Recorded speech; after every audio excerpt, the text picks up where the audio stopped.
예, 안녕하세요. 매일 말씀 묵상, 또 하나님의 말씀으로 오늘도 하나님의 은혜를 얻으며 깨달으며 살아가는 축복된 인생, 축복된 하루입니다.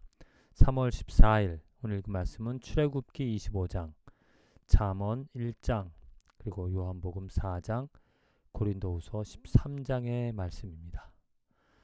말씀으로 우리들이 이 하나님의 은혜 안에서 어떻게 기쁨을 가지며 살아가는가, 성도들, 크리스찬에게 있어서 항상 기뻐하며 살아가는, 어려운 일이 있어도 환난 중에 있어도 어떤 일을 당하든지 그 삶에서 기쁨을 가질 수 있다라는 게 축복입니다.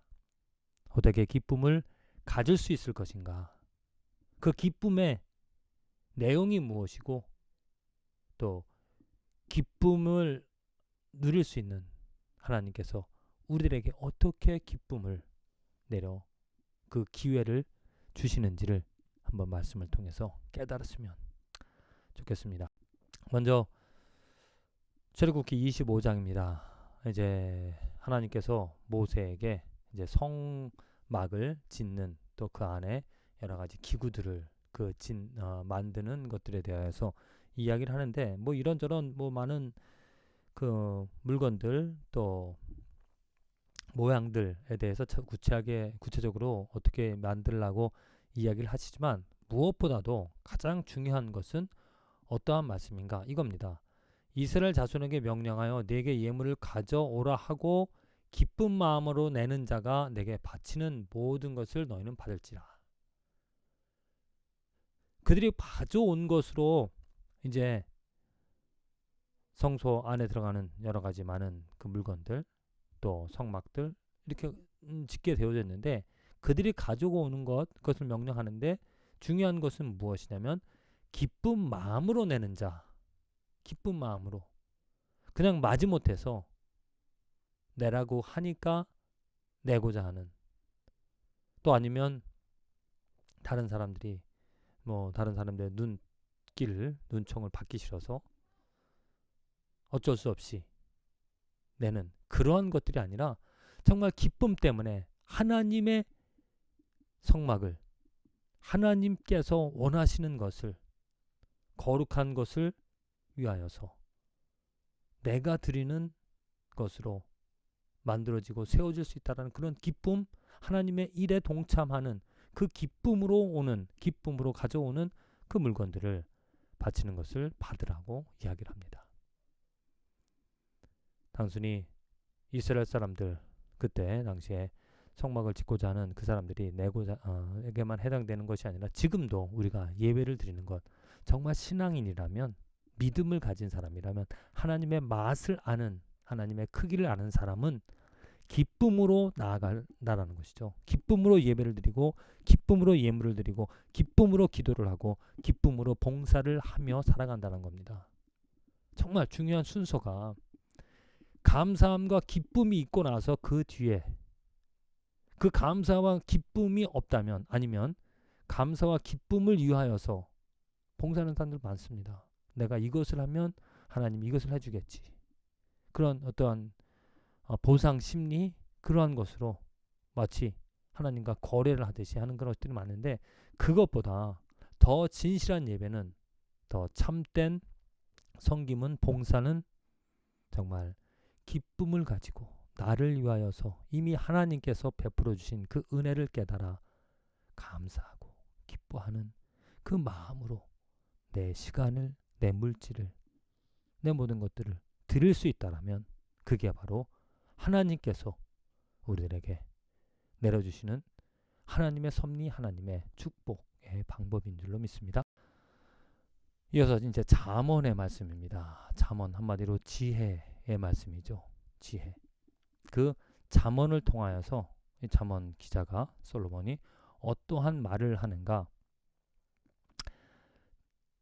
어리석은 자를 슬기롭게 하며, 그것이 이제 1절부터 2절, 어리석은 자를 슬기롭게 하며 젊은 자에게 지식과 근신함을 주기 위한 것이니 지혜 있는 자는 듣고 학식이 더할 것이요 명철한 자는 지략을 얻을 것이라. 잠언과 비유와 지혜 있는 자의 말과 그 오묘한 말을 깨달으리라. 야, 이 지혜, 잠언의 목적은 깨닫게 한다는 것입니다. 깨닫게 한다는 것.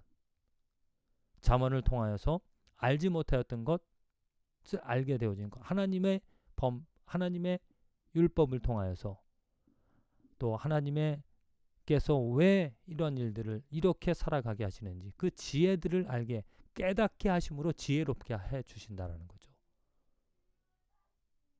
그래서 무엇보다도 잠언 기자가 첫 번째로 이야기하는 것이 여호와를 경외하는 것이 지식의 근본이라고 말을 하고 있습니다.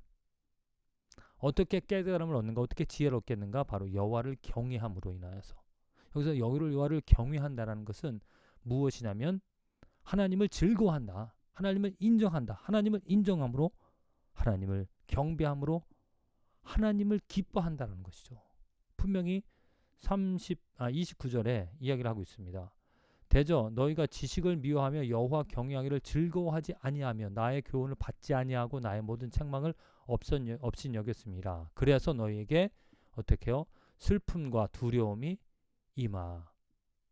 임하였다라고 말을 한다는 것이죠. 그러니까 우리가 하나님을 아는 기쁨, 여호와 경외하기를 즐거워하면서 기뻐하면서 하나님을 인정하는 것을, 하나님 알기를 기뻐하는 것이 지혜의 근본이고, 그렇게 기뻐함으로 하나님께서 깨닫게 하시는 은혜들을 우리에게 내려주신다는 것이죠. 이어서 요한복음 4장의 말씀입니다. 여기서 이제 사마리아 여인의 이야기가 나오는데, 정말 사마리아 여인 여러 가지 남편을 바꿔보면서 어떤 기쁨을, 인생의 의미를, 아니면 좀 행복을 쫓아서 살아봤지만은 헛되었습니다. 이루지 못했다는 것이죠. 그러다가 어떻게 예수 그리스도, 그 우물가에서 예수 그리스도를 만남으로 인하여 그의 인생이 바뀌어지는, 정말 기쁨을 누리는 축복을 누리게 되어진다는 것이죠. 그래서 그가 예수 그리스도 인주물을 알고 예수 그리스도를 깔고 예수 그리스도를 깨닫고, 그리가 그 그리스도임을 깨닫고 물동이를 버려두고 동네로 들어가서 사람들에게 이르되 내가 행한 모든 일을 내게 말한 사람을 와서 보라, 이는 그리스도가 아니냐. 그래서 많은 사람들에게 정말 이 그리스도를 알게 되어지고 그리스도를 찾음으로 기뻐함으로 그 동네에 뛰어가서 기쁨으로 백성들에게, 그 주위 사람들에게 와서 보라, 이가 바로 그리스도라고 증거한다는 것입니다.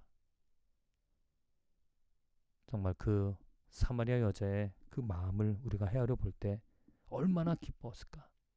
인생의 고독한 날들, 헛된 날들, 실패한 것들을 경험하고 나서 이제 그 우물가에서 예수 그리스도를 만남으로, 그와 대화함으로 그가 그리스도임을 깨달아서 기쁨 가운데서 다른 사람에게 그 예수 그리스도를 전하는 우리들의 삶에서도 이러한 기쁨이 예수 그리스도를 알게 되어진다면 분명하게 나타나는 겁니다.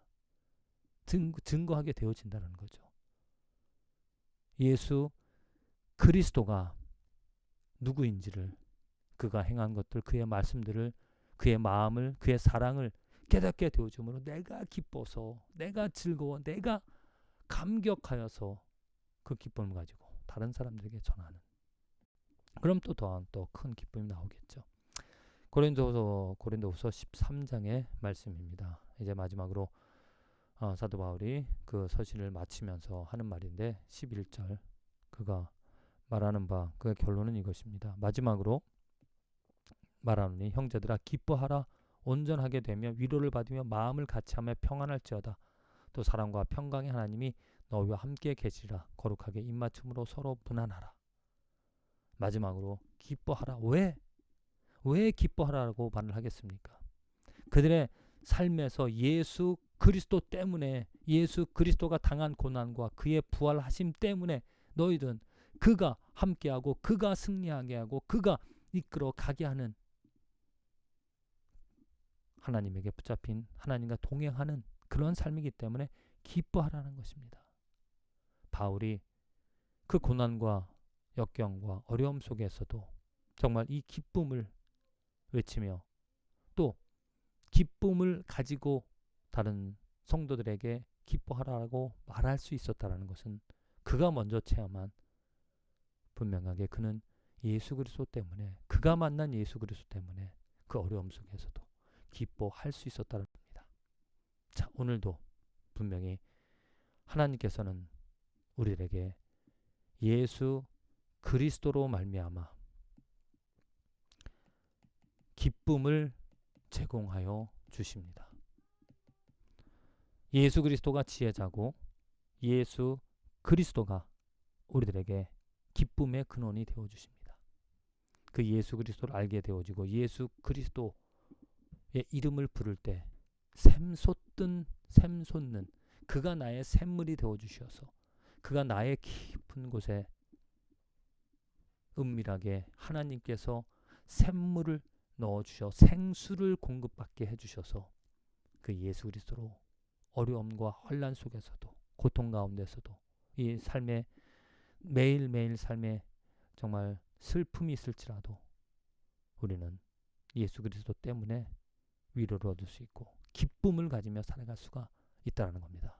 부디 그 축복 예수 그리스도 안에서 기뻐하며 살아갈 수 있는 저와 여러분들의 하루와 인생, 삶이 되어지기를 간절히 기도드립니다.